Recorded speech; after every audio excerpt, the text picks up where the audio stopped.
Streaming live across the country, tackling the topics everyone is talking about online. Share, engage, and interact. This is Newsfeed Now. A very happy Thanksgiving, everyone. I'm Hilary Hunt. This is Newsfeed Now. Normally, we take the day to look at what stories are trending, but we want to do something different in honor of Thanksgiving. Let's do it Hilary style, just stories that make you smile, make you feel good. We want to start in Texas. During this holiday in which we give thanks, one Central Texas family is thankful for a young life that not only overcame cancer, but also has a very special bond, a father-son bond. Here's Nabil Ramada. The lessons we learn in life help shape who we are.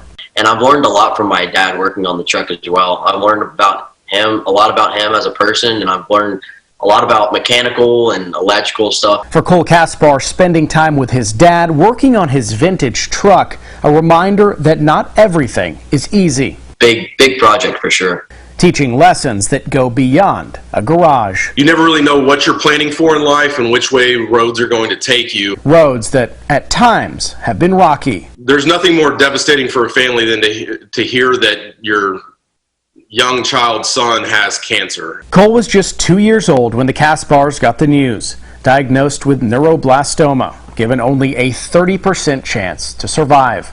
His next stop, St. Jude Children's Research Hospital in Memphis for treatment. The staff at St. Jude is really positive. They make sure that you're always on the bright side and you're never looking on the dark side. That positive attitude served Cole through countless procedures.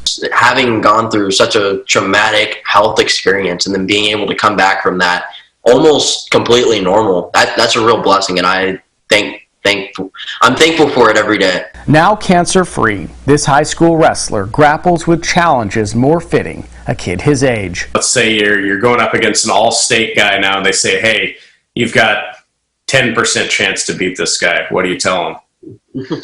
Well, I can tell you right now that I've already been in that situation. I went against the #1 guy in my weight class a couple of times, and I was told that I was probably going to lose, and I said, well, we don't know till we know, do we? Lessons learned here in a garage with Dad.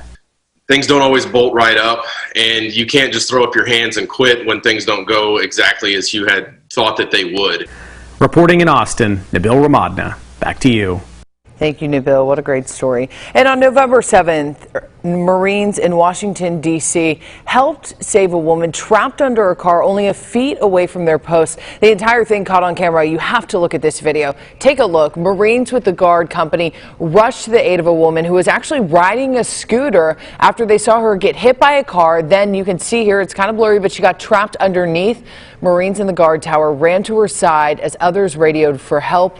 One of the Marines, quick thinking, led them to use a jack that was actually in the trunk. They raised the car, rescued that woman from underneath before fire and EMS even arrived, possibly saving her life. And after planning, organizing, even building this since early this year, a 15-year-old Eagle Scout finally finished his project. It's a project already touching so many lives in West Texas. Take a look. You know, it just kind of feels like it fits. After planning, organizing, and building since early this year, 15-year-old Dale Tibbetts finally finished his Eagle Scout project. Now, the Texas State Veterans Cemetery in Abilene has their own scattering garden to accommodate veterans and their families. First, I had to, design the area. I made a 3D model of it. And then I chose the materials and where I would get them from. I started fundraising.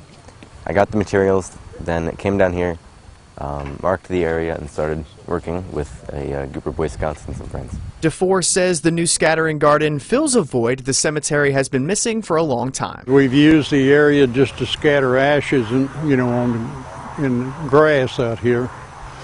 But now they have something more formal, something that fits right into our cemetery. Tibbetts says this cemetery means a lot to him, and that's one reason why it was a perfect spot for him to do his Eagle Scout project. I have a friend, a veteran friend of my parents, who I was really close to, who's buried out here. So it's very nice to be able to do something for the veterans and for cemetery that he was buried at. DeFore says his daughter is buried in this cemetery, and all of Tibbetts' hard work means the world to him and all families looking for a quiet place to scatter the ashes of loved ones. It's just a feeling of elation, of being very happy to have something that I can offer to the veterans and their families. For BigCountryHomepage.com, I'm Dan Booth. Okay, this next story is going to have you saying, oh dear, because it's not every day you see this, a deer swimming in a lake with a paint can attached to its head, but that's exactly what happened in Long Island, New York. That was probably some cold water too.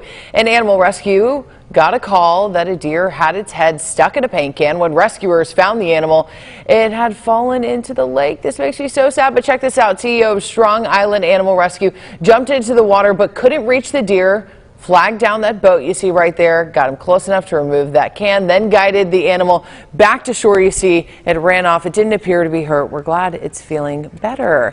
Let's stick with the animal stories because I love animals. A Florida man rescued his puppy from the jaws of an alligator, and this was all caught on camera. This video is wild, guys. Richard Wilbanks said he was just enjoying a beautiful fall day, but check this out. His dog Gunner got out. All of a sudden, he heard the cry for help from that young pup.